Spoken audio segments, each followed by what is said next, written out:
Their beloved traditions at Thanksgiving, getting together with family, eating way too much food, and taking the time to express gratitude for the abundance in our lives. But this year, with the cost of groceries skyrocketing, millions of families across the country are struggling more than ever to put enough food on the table. Today on Still Time for Joy, we'll meet a small but mighty nonprofit in New Jersey whose volunteers work not just around the holidays but all year round to help some of the most vulnerable people in the community receive nutritious meals and feel love from people who care. Hello, I'm Sandra Levine, host of Still Time for Joy. My guest today is Amanda Brunis, Director of Development for A Need We Feed in Ocean County at the New Jersey Shore. Welcome to the show, Amanda. Hi, Sandy. Thank you for having me. You're welcome. So around Thanksgiving, what is it like to work for an organization that's helping to fight hunger? I imagine people are kind of coming out of the woodwork to pitch in. Is that happening? That is happening. We receive an influx of calls of everyone wanting to help volunteer, which is amazing. And we do our best to accommodate and take on new volunteers. And we cross our fingers that any volunteers will want to stick with us throughout the remainder of the year. That's right. You need help all year round, not just We during sure the do. holidays. So in 2012, Superstorm Sandy absolutely devastated the Jersey Shore, and that was how your group was formed. Tell us a little bit about the beginning and how things have changed over the years. So, what started out as an initial feeding and recognizing that the first responders responding to Superstorm Sandy were in need of meals, that then grew to incorporate 4 major holiday feedings throughout the years. So, we did Christmas, Thanksgiving, Easter, and then because there was such a gap between Easter and the next holiday being Thanksgiving, we did a summer barbecue and really opened that feeding up to anybody who was in need of these holiday meals. And then during the pandemic, COVID-19, we then expanded into a weekly meal delivery program.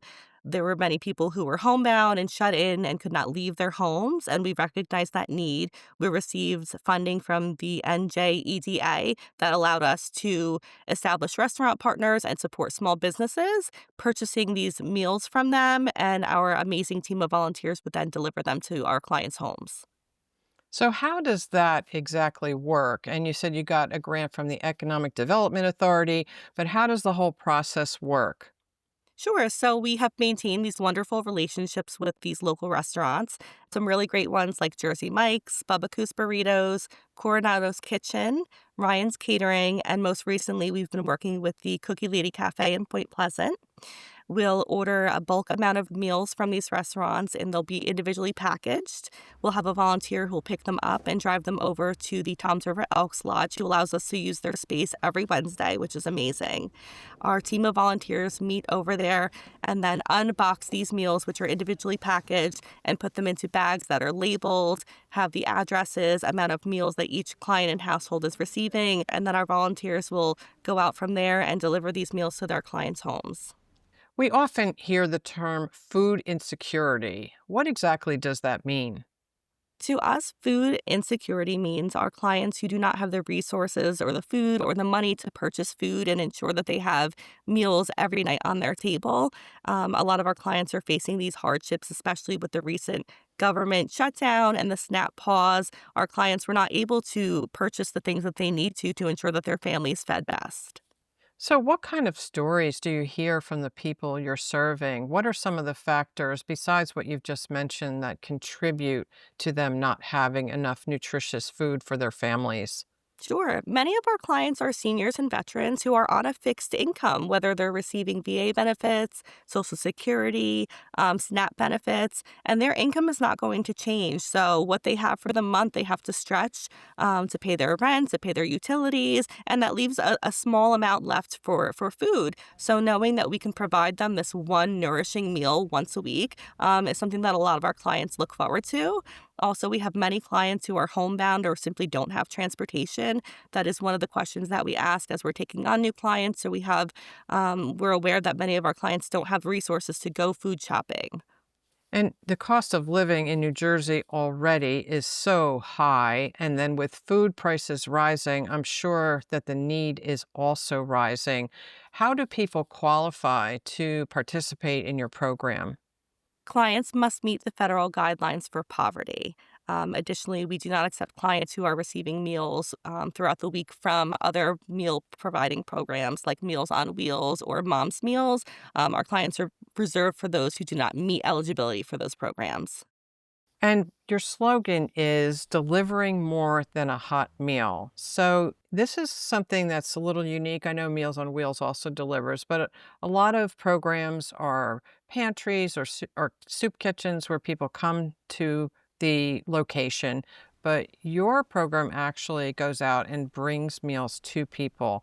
What have you heard from your volunteers about the reactions from the people you're serving? The stories that I hear from our volunteers are very heartwarming and really give us a lot of assurance in what we're doing.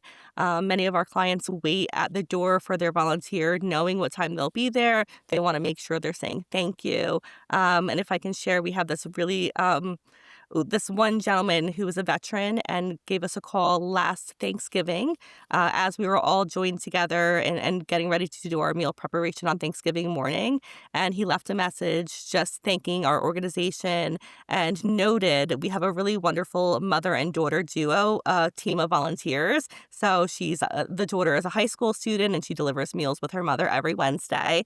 And so they deliver to these same clients every week. And this gentleman called and named them and said how they have been more like family than his own family has been. And he looks forward to seeing them every week and just catching up with them and talking to them. So a lot of our clients are isolated, unfortunately. So that interaction that they have with our volunteers means a lot to them.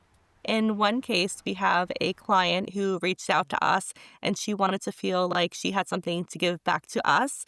And so she's been knitting and she knits all sorts of different household items. And then when our volunteer will deliver meals to her on Wednesday, she hands over a bag of items that she and her friends have been knitting that we distribute amongst our clients. And it's really given her a sense of purpose and kind of fills her cup knowing that we're delivering meals to her and she's got something to return to us and something to share with the rest of our community that she's putting her hard work into and other people are benefiting from. So it's been a really nice journey and she enjoys seeing her volunteer every week who comes and picks them up.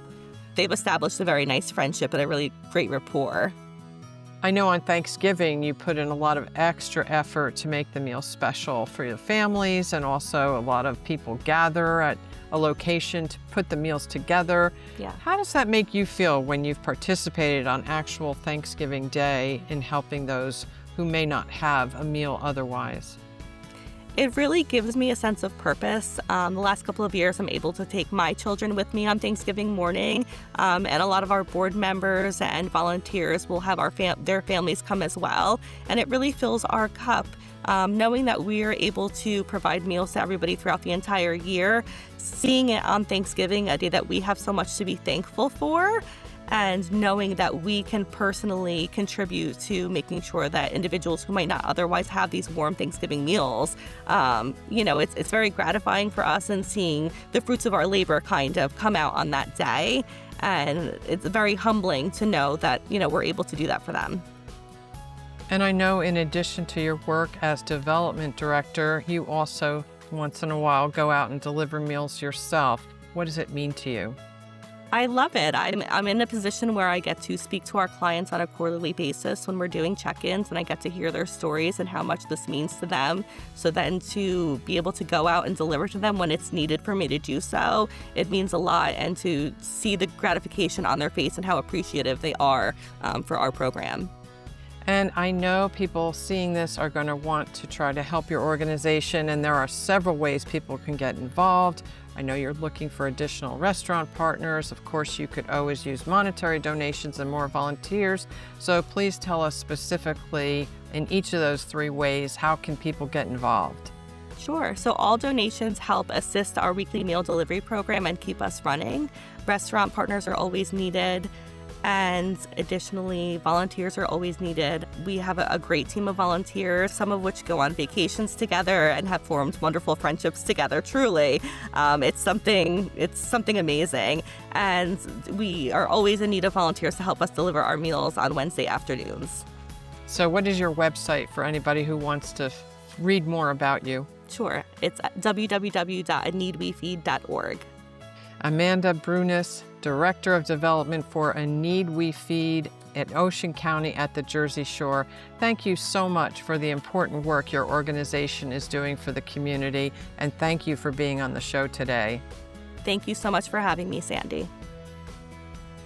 If you found today's show helpful, please share the information with someone who needs it, and follow Still Time for Joy for more practical tips on weathering life's storms, as well as inspiring stories of people who have turned their pain into purpose. Please consider supporting the work that goes into producing the show on Patreon. Follow Sandra Levine Productions on Facebook and YouTube, and learn more at sandralevine.com.